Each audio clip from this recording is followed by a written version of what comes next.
Hi everybody, welcome back to Be Like Christ. Let's talk about Gandalf and Dumbledore today.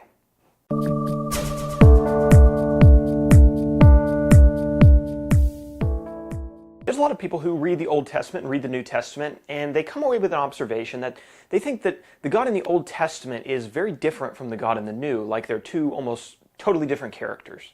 The God of the Old Testament is this warrior God who's very quick to pour out his wrath on evildoers. And the God of the New Testament is this God of mercy and love and grace. This supposed difference is brought up a lot of times by skeptics of the Bible. They say, this God of the Old Testament, he's terrible. This God of the New Testament, he's all right. But they can't be brought together. And so if I have to accept both of them, then I'd rather just accept no God at all. And as I was thinking about that contrast, I began to ask myself, can we bring the two together? Is there any compatibility between a warrior God whose wrath is stirred up at evil in the world, and a loving and gentle and kind and father figure kind of God? What I began to realize as I thought about that was that just looking at pop culture, the things that are popular today and maybe a decade ago or so, that these two qualities and character traits, a God of great power and a God of great love, can be brought together really well. Think about some of your favorite characters.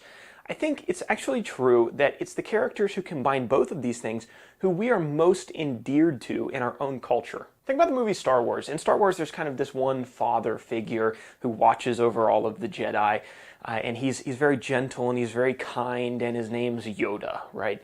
But when the time comes that Yoda has to face evil, his power comes out strong against that evil. So there's a combination kind of these two characteristics. The one who can be gentle and loving, the one who also is going to be your greatest warrior in any fight against evil. I don't know if you're familiar with the Avatar cartoon, not the 3D movie, but the cartoon. In there's another character like this. His name's Uncle Iroh, and he follows around Zuko, who is kind of the troubled character, and he leads him very gently into the path that's right. And all along in the storyline, Iroh is just this gentle old jolly man, but when the time comes that evil is present and it's time to do battle, Iroh is one of the greatest warriors for the side of good.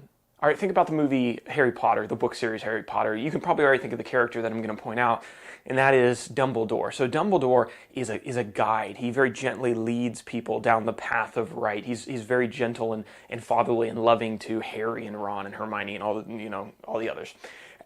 But when it comes to destroying the forces of Lord Voldemort, he's devoted his entire life to that. And when the time comes to do battle, he is the greatest force for good anywhere in the world.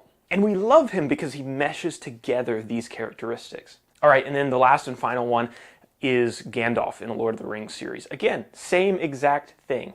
Truly loving towards the people who are on the side of right, but truly an enemy of the darkness. And so when somebody comes to you and says, you just can't mesh together a warrior God and a loving fatherly God, these are just two incompatible forces. The answer to that, and based off your own experience, if you've read any of these books or know any of these characters, or maybe you have other characters in mind, your experience will tell you that that's just not true. There are characters all over the place that bring these two together that we absolutely love and appreciate. And if you were in a battle for good and evil and your life depended on it, which the Bible says that we are, who do you want on your side? You want characters like the ones that we've just observed. And what we find is that God is the best of all of those characteristics.